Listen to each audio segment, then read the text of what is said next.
ढूंढता है। भगवान उसी को मिलते हैं जो भगवान को पाना चाहता है। हम मंदिर में जाते हैं तो भगवान को नहीं मानते, हम भगवान से संसार का सामान मांगते हैं। इसलिए सामान तो मिल जाता है, लेकिन उस सामान को देने वाला भगवान नहीं मिलता है। मिथिलावासी भगवान को देखना चाहते हैं। क्या हमारे भाग्य में उनके रूप का दर्शन लिखा हुआ है? राम जी सोच रहे हैं कि मिथिलावासी मेरे पास नहीं आ सकते, लेकिन राम तो उनके बीच में जा ही सकता है। इसलिए गुरु जी से कह रहे हैं, गुरुदेव आप यदि आज्ञा देंगे तो नगर दिखाए तुरंत ले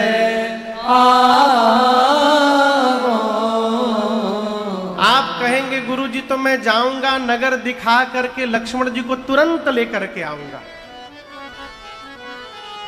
गुरु जी सोचे जैसे लक्ष्मण जी पहली बार आए हैं उसी तरह राम जी भी पहली बार आए हैं। तो जब ये स्वयं नहीं देखें तो लक्ष्मण जी को क्या दिखाएंगे? अब हमसे कहा जाए कि चलिए महाराज सिंगरौली घुमाइए, तो हम क्या घुमाएंगे? हमको तो छोड़िए। कल बड़ी अद्भुत घटना घटी। जो भैया हमको वो पुलिस की गाड़ी में स्कॉट करके यहाँ से लेके जाते हैं, कल कथा करके हम लोग गए तो जहां हमको मुड़ना है उससे 3 किलोमीटर आगे चले गए हम लोग। हम सोचे इतना दूर तो नहीं है घर भाई। फिर सुमंत जी गाड़ी चला रहे थे, भैया कहाँ आ गए हम लोग? बोले महाराज जी हम तो सामने वाली गाड़ी के पीछे पीछे चल रहे हैं। हमने गोल चक्कर से आप यू टर्न लीजिए, हम लोग बहुत आगे आ गए। हम लोग गाड़ी घुमा लिए, उसके बाद भी वो भैया गाड़ी लेके जा ही रहे थे आगे, न जाने कहाँ तक गए होंगे। तो जब वो स्वयं भूल गए यहाँ रहने वाले, तो हम क्या घुमाएंगे हो? गुरुदेव समझ गए कि ये दोनों भाई मिथिला घूमना नहीं चाहते, देखना नहीं चाहते, फिर मिथिला वासियों को अपने रूप का दर्शन कराना चाहते हैं, इसलिए अनुमति मांग रहे हैं। गुरु जी ने अनुमति प्रदान की। और देखिए इस दोहे में दोनों भाव है। पहली पंक्ति राम जी जो आप कह रहे हैं, जाई देखी आवहु नगर सुख निधान दो भाई। जाइए नगर देख कर आइए आपके अनुसार। दूसरी पंक्ति गुरु जी कह रहे हैं मेरे अनुसार, करहु सुफल सबके नयन सुंदर बदन देखा। अपने सुंदर स्वरूप का दर्शन कराकर मिथिला वासियों के नेत्र को धन्यता प्रदान करिए राघव जी, जाइए। राम जी प्रणाम करके गुरुदेव भगवान को लक्ष्मण भैया के साथ चले हैं। और जैसे नगर में प्रवेश किए हैं, पूरी मिथिला में सूचना फैल गई, देखा नगरा भूपसुत आए, समाचार पुर बासीन पाए। देखन नगर भूपसुत आए, समाचार पुर बासीन पाए। भाए धाम काम सब त्यागी, मनहु रंक निधि लूटन लागे। भाए धाम काम सब त्यागी, मनहु रंक। बना के शंकर जी रहते हैं। ये तो इतने सुंदर है, इनके एक एक अंग पर करोड़ों करोड़ों कामदेव को यदि न्यौछावर किया जाए तो कम पड़ेगा। कितने सुंदर हैं। उन झरोखों पर मेरी मां की सखियां थी, 8 सखियां आपस में बात करती। ये सांवला वाला कितना सुंदर है हो। इनको देखने के बाद मन में एक भाव उमड़ रहा है, क्या? जोग जान की यह वर आहाई। ये सांवले वाले जो हैं सीता जी के लिए उचित वर दिखाई पड़ रहे हैं। यदि महाराज इनको देख लेंगे और इनके बारे में जान जाएंगे तो मेरा मन कहता है महाराज अपने प्रण का त्याग करके और बरबस इनके साथ सीता जी का विवाह करा देंगे। एक सखी ने कहा चुप रहो महाराज, जान कर भी पहचान कर भी प्रण का त्याग नहीं किए हैं। एक सखी ने कहा मैंने सुना है कि विधाता सबको उचित फल प्रदान करते हैं और यदि ये बात सत्य है तो मेरी मानिए, मैं कहती हूं ये सांवले वाले ही सीता के वर बनेंगे, इसमें कोई संशय नहीं है। यही पति बनेंगे उनके। एक सखी ने संशय प्रकट किया तो सखियों ने कहा चुप रहो। एक सखी बोली कितना छोटे हैं, छोट है, इनसे धनुष हिलेगा भी है? दूसरी बोली तुमको पता नहीं, देखन में छोटन लगे पर घाव करे गंभीर है? कहती है सखी जिस ब्रह्मा जी ने सीता जी को बनाया है उन्हीं ब्रह्मा जी ने विचार करके इस सांवले को भी बनाया है। दूल्हा तो यही बनेंगे, इसमें कोई संशय नहीं है। सखियां अपना अपना मंगल भाव प्रकट करती हैं।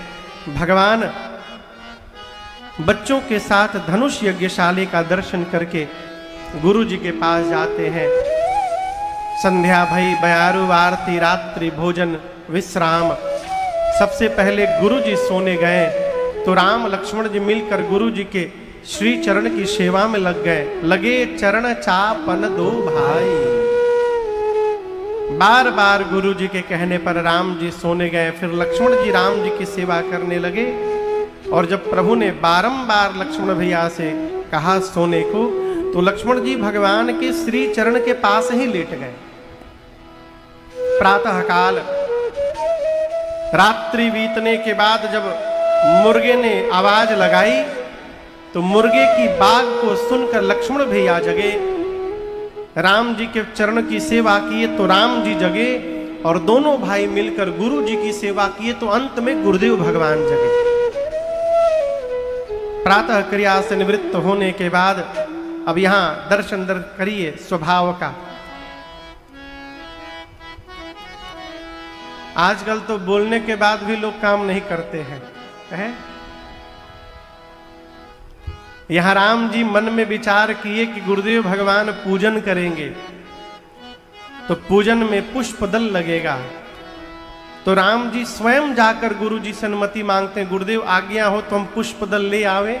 अनुमति मिली और भगवान चले। बाबा कहते हैं समय जानी गुर आय सुपाई। समय जानी गुर आय सुपाई। लेना प्रसूना चले दो भाई। समय जानी गुर आय सुपाई। लेना प्रसूना चले दो भाई। कहां पर गए? भूप बाग पर देखे उजाई। भूप बाग पर देखे उजाई। जहां बसंत ऋतु रही लुभाई। जहां बसंत ऋतु रही लुभाई। लागे बिटप मनोहर नाना। लागे बिटप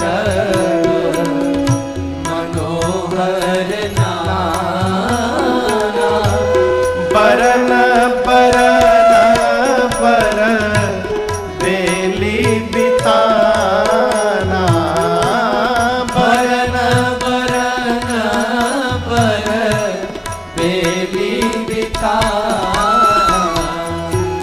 चातक को कीला कीरा चकोरा, चातक को कीला कीरा चकोरा, चातक को कीला कीरा चकोरा, पूजत बिहाग नटत कल मोरा, पूजत बिहाग नटत कल मोरा, पूजत बिहाग नटत कल मोरा।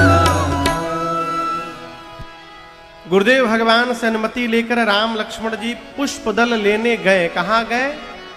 कहां गए? कहां के बाग में? सिंगरौली के जनक जी महाराज के नगर के पुष्प वाटिका में भगवान प्रवेश किए। बाग में प्रवेश अभी नहीं किए, बाग के बाहर पहुंचे। पूज्यपाद गोस्वामी तुलसीदास जी महाराज ने इस बाग का बड़ा अद्भुत वर्णन किया है। गोस्वामी जी कहते हैं कि ऐसा लग रहा है इस समय इस बाग में कि जैसे मानो बसंत ऋतु का आगमन हो गया हो। जहां बसंत ऋतु रही लुभाई। आपसे निवेदन करूं, जिस समय राम जी पुष्प दल लेने गए हैं बाग में, उस समय वहां बसंत ऋतु, उस समय बसंत ऋतु नहीं था। कौन सा ऋतु चल रहा था उस समय? शरद ऋतु। कौन सी ऋतु? जोर से कहिए, शरद ऋतु। सखियां राम जी से विनोद करती हैं। जब विवाह के बाद कोहबर में भगवान बैठे थे तो लक्ष्मण भैया एकदम तन के बैठे थे ऐसे। सखियां बोली कि इतना तने क्यों है? लक्ष्मण जी बोले हम लोग नहीं तनेंगे तो कौन तनेगा? जिस काम को कोई नहीं कर पाया उस काम को मेरे भैया ने करके दिखा दिया है। तनने का काम किए हैं। सखी बोली आपके भैया कितने बरियार हैं हम लोग को पता है। उस दिन हम लोग देखे थे पुष्प वाटिका में राम जी पुष्प उतार रहे थे तो इनके लीलार पर पसीना निकल रहा था। जिसको फूल तोड़ने में पसीना हो रहा हो वो कितना बरियार है तो पता ही है। इतने बरियार हैं आपके भैया तो पसीना क्यों निकला उस दिन? सखियां पूछती हैं। छूटल लीलार पर पसीना है लाल का है, छूटल लीलार पर पसीना, छूटल लीलार पर पसीना है लाल का है, छूटल लीलार पर पसीना।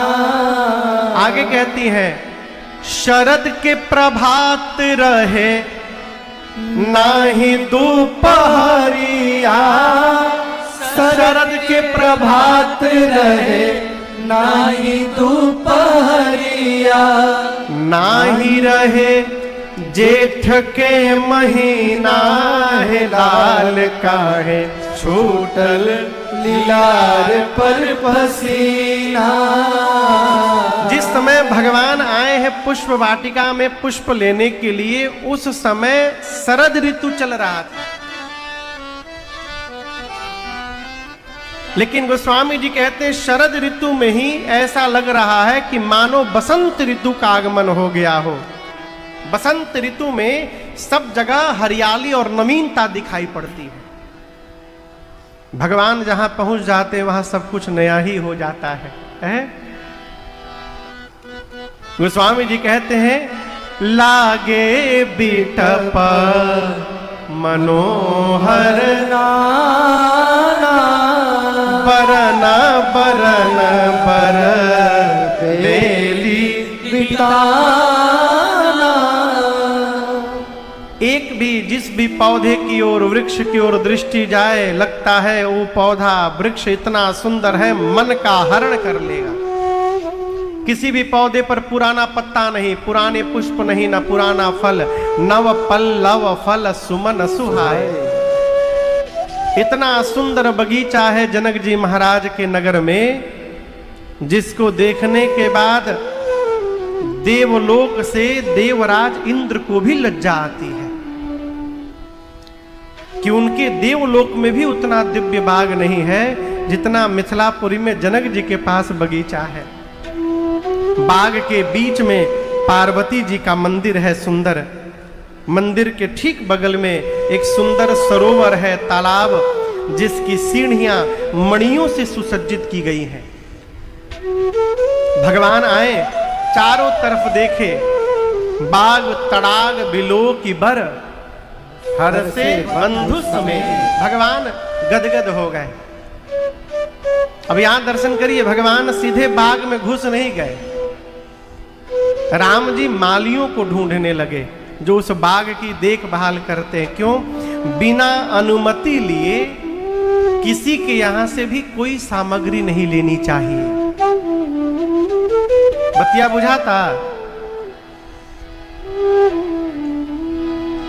कई बुद्धिमान लोग 5 बजे भोर में उठ के डलिया लेके अब पूरा गांव में चर देते हैं। जिकरा जिकरा दरवाजे फूल उल निकला रहता सब बटोर के ले आते हैं। घर वाला 6 बजे जगह देखा फूल गायब, अब वो सवेरे सवेरे मंगलाचरण शुरू करता है। आप में से कोई नहीं है ना? एहू में 2-3 आदमी हाथ उठा ली हल।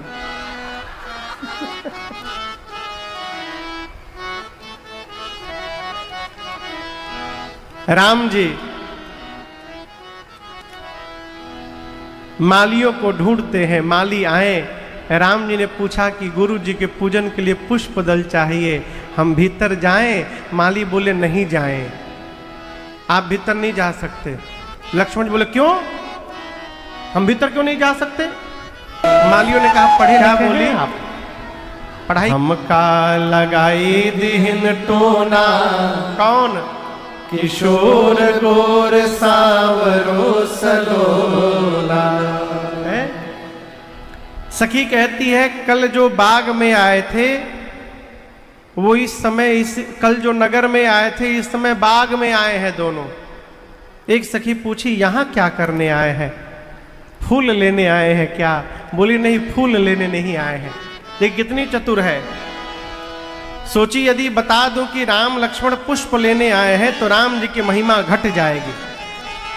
चक्रवर्ती राजा के लड़के होकर सेवक का काम कर रहे हैं, राम जी की महिमा घटानी है कि बढ़ानी है?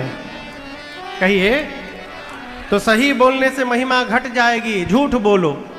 सखी पूछी क्या पुष्प लेने आए हैं? बोली ना ना, देखन बाग कुंवर दो आए। दोनों भाई बगीचा देखने आए हैं। अच्छा और बताओ, और बताएं। बय किशोर सब भांति सुहाए। बहुत कम उम्र है, सब प्रकार से सुंदर है। एक सखी बोली और बताओ? बोली और बताओ। एक सांवले हैं और एक गोरे हैं। बोली बहुत सुंदर, और बताओ? बोली और नहीं बताऊंगी। क्यों नहीं बताओगी?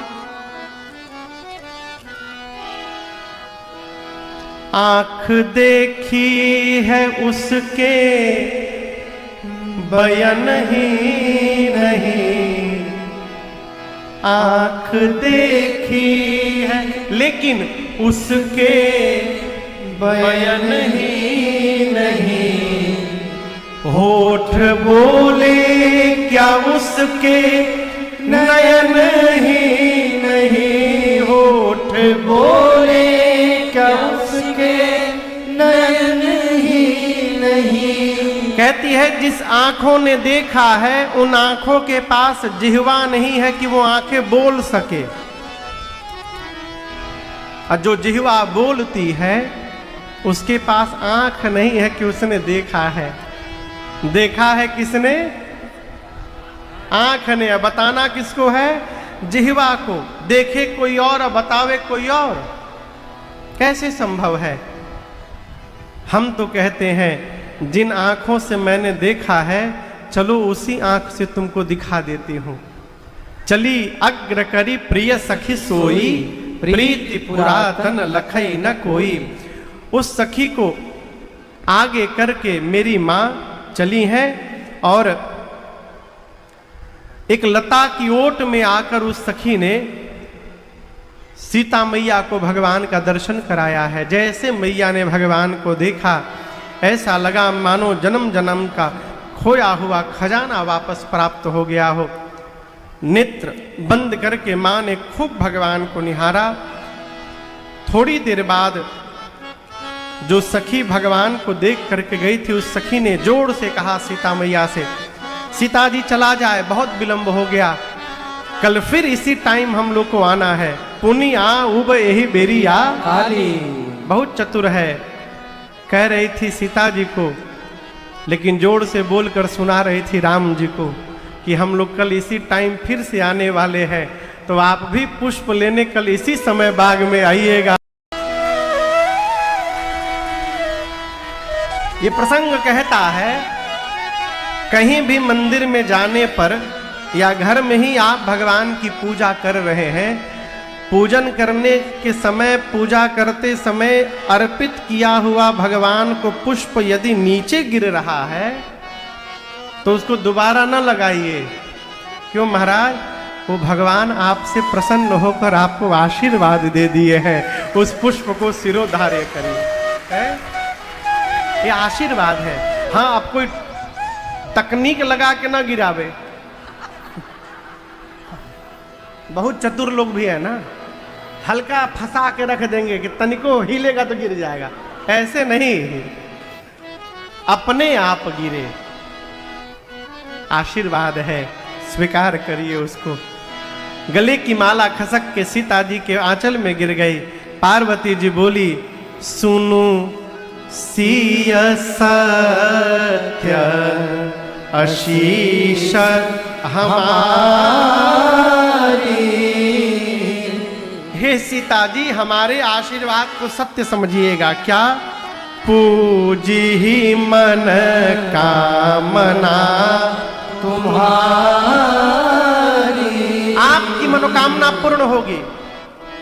नारद बचन सदा सोची साचा। पार्वती जी क्या बोली? नारद बचन, नारद जी की बात, सदा मतलब हमेशा।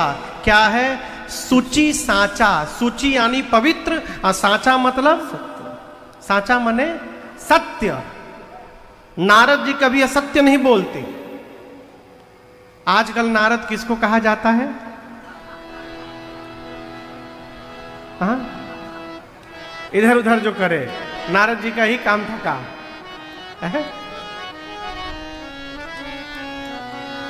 मां ने कहा नारद जी की बात सदैव सत्य है, पवित्र है, आपको वही वर प्राप्त होगा जो आपके मन में रचा बसा है। सीता मैया बोली, मां थोड़ा और क्लियर करके बता दीजिएगा तो बड़ी कृपा होगी। पार्वती जी ने और स्पष्ट किया, मनुजाहि राचे मिली सोबर सहज सुंदर सावरो। मनुजाहि राचे मिली सोबर सहज सुंदर सावरो। करुणा निधान सुजानशील स्नेह जानत रावरो। करुणा निधान सुजानशील स्नेह जानत रावरो। एहि भांति गौरी आशीष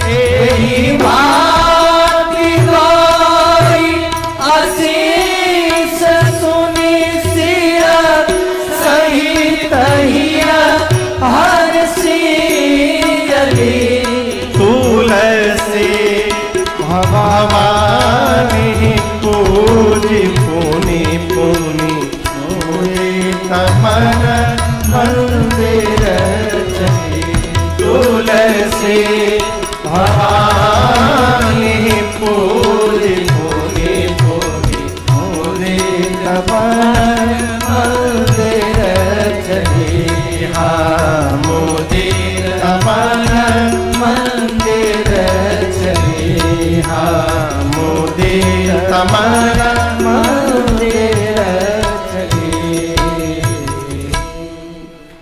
पार्वती जी ने कहा, हे सीता जी, मनुजा ही राचेव, मन में जो रचा है मिली ही सोवर, वही बर मिलेगे। कौन? सहज सुंदर सांवर। वो जो सहज सुंदर है, सांवले रंग के हैं, वो मिलेंगे। वो है कौन? करुणा निधान, करुणा के भंडार है, सुजान सज्जन है, शील शीलवान है, और सीता जी स्नेह जानत राम। वो आपके स्नेह को, प्रेम को ठीक से जानते हैं। मां पार्वती के इस आशीर्वचन को सुनकर मेरी मां किशोरी जी गदगद हो गई सखियों के साथ। बारंबार पुनः पूजन करके पार्वती जी का, और प्रसन्न चित्त से अपनी मां सुनैना जी के पास घर गई। इधर राम लक्ष्मण जी पुष्प लेकर गुरुदेव भगवान के पास आए। पूजन भया प्रातः बेला में, और पूजन के बाद राम जी ने गुरु जी से सब बताया। गुरुदेव, बाग में जनक जी की लाडली जानकी जी आई थी। गुरु जी ने नेत्र बंद करके देखा। क्या देखा? सीता जी को पार्वती जी ने आशीर्वाद दिया है। मन में कहे विश्वामित्र जी, राम, यदि सीता जी को पार्वती जी ने आशीर्वाद दे दिया तो यहाँ आपको मैं आशीर्वाद देता हूँ। सुफला मनोरथ हो तुम्हारे, सुफल मनोरथ हो तुम्हारे, राम लखन सोनी भये सुखारे, राम लखन सुनी भये सुखारे। राम लखन सुनी भये सुखारे। विश्वामित्र जी ने आशीर्वाद दिया, आपकी मनोकामना पूर्ण हो जाए। प्रभु भैया के लक्ष्मण के साथ प्रसन्न हुए। दोपहर में भोजन हुआ, संध्या बयारू आरती, रात्रि भोजन अगला दिन हुआ। आज धनुष यज्ञ का दिन है। श्री जनक जी महाराज ने सतानंद जी को बोल करके राम लक्ष्मण विश्वामित्र जी को रंग भूमि में बुलवाया है। आपको बताऊं, भगवान के आने से पूर्व पूरे रंग भूमि में मिथिला के लोग आकर के विराजमान हैं। और जैसे राम जी मिथिला में रंग भूमि में प्रवेश किए, एक ही राम जी सबको अलग अलग दिखाई देने लगे। तब आप कहोगे, महाराज ये कैसे संभव है? ये किस रंग का कुर्ता दिखाई दे रहा है? कहिए, जोर से कहिए। सफेद, उज्जर। उज्जर समझ रहे हैं ना? हाँ, वाइट भाई, मान लिए वाइट। यदि आप इसको लाल रंग का चश्मा पहन के देखेंगे तो कैसा दिखाई देगा? हरे रंग का चश्मा पहन लेंगे तो है उज्जर, लेकिन दिखाई पड़ेगा लाल, हरा। काला पहनिएगा तो काला दिखाई पड़ेगा। उसी प्रकार राम जी एक ही है, लेकिन वो एक राम जी सबको अलग अलग दिखाई देने लगे। कैसे? जो असुर उस रंग भूमि में कपट का रूप धारण करके आए थे, उन असुरों को राम जी उनका काल दिखाई देने लगे। उनको लगा मेरा काल आ गया। जो राजा अपने को वीर मानते थे, उनको राम जी परम वीर दिखाई देने लगे। है